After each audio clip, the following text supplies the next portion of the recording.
जिस किसी ने भी इस बीज को देखा उसे मरना पड़ा, लेकिन तुमने तो इसे पूरा निगल लिया। तुमने इसे अपने अंदर पूरे 18 साल तक संभाल कर रखा, सिर्फ इसलिए क्योंकि तुम्हारे पिता ने अपनी मृत्यु शैया पर तुमसे कहा था, जिस दिन बीज अंकुरित होकर फूटेगा उसी दिन तुम पूरी तरह से नया जन्म पाओगे। लेकिन जब तक ऐसा नहीं होता तुम एक शब्द भी नहीं बोल सकते, एक भी नहीं, वरना बीज की ऊर्जा बाहर निकल जाएगी और जब ऐसा होगा तो आसमान से बिजली बरसेगी और तुम्हारी आत्मा को नष्ट कर देगी।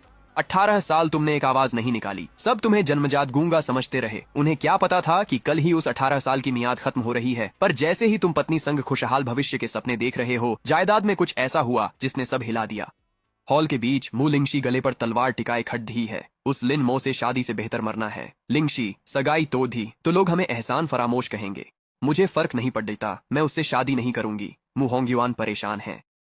उसकी नजरें कोने में अकेले बैठे उस शख्स पर चली जाती हैं जो बस उसे देख रहा है।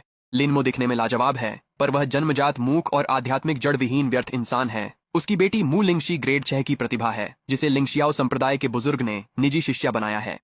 उसका भविष्य असीमित है। ये दोनों बिल्कुल अलग दुनिया के हैं, एक आसमान में उड़ रहा है, दूसरा मिट्टी में दबा हुआ है। जैसे ही मु होंगयुआन इस बात से परेशान हो रहे होते हैं, उनकी पत्नी एक बड़ा खुलासा कर देती है। अगर सच में कोई और रास्ता नहीं है तो किंगयुआन को लिंगशी की जगह भेज दो और उसी से उसकी शादी करवा दो। जैसे ही वह ये कहती हैं, कमरे में मौजूद हर किसी की नजरें भीड़ के पीछे चुपचाप खड़ी मु किंगयुआन पर टिक जाती हैं। बड़ी बहन होने के नाते वह असल में अपनी छोटी बहन मु लिंगशी से भी ज्यादा खूबसूरत और सलीकेदार है, लेकिन वह एक उपपत्नी की बेटी है। मु परिवार में उसकी हैसियत एक दासी जैसी है। शेन लानजून चाहती हैं कि मु किंगयुआन आपकी जगह ले और एक मूक शक्तिहीन व्यक्ति से शादी करे। यह देख कुछ सदस्य भी दंग थे। सबको लगा वह मान जाएगी, पर वह लाल आंखों से पिता से विनती करती है, मैं आपके पास रहकर सेवा करना चाहती हूँ, कृपया मुझे कहीं और मत भेजिए।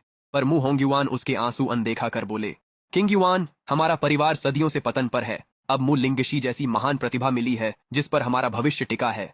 पिता होने के नाते विनती है, बहन की जगह लिनमो से शादी कर लो। वह चुप रही तो मु होंगयुआन ने एक चौंकाने वाला कदम उठाया। वह वहीं पर घुटनों के बल बैठ जाते हैं। क्या मुझे सच में घुटनों के बल बैठकर तुमसे विनती करनी पड़ेगी? मु किंगयुआन हैरान रह जाती है। वह रोते हुए बोली, पापा ऐसा मत कीजिए। ठीक है, मैं कर दूंगी। तभी मु होंगयुआन फिर से खड़े होते हैं। उनके चेहरे पर राहत दिखी। वह तुम्हारी ओर मुड़ते हैं। तो लिनमो, तुम्हारा क्या कहना है? हैरानी की बात यह थी कि तुम बिना किसी उलझन के कोने में शांत बैठकर ठंडी चाय पीते रहे। मन ही मन तुमने आह भरी। अपनों के हाथों इस्तेमाल होना कितना दुखद है। मु परिवार का इरादा कभी लिंगशी की शादी तुमसे कराने का नहीं था। यह तो पहले दिन से बिछाया गया जाल था। मु छिंगयुआन को हमेशा बलि का बकरा ही बनना था।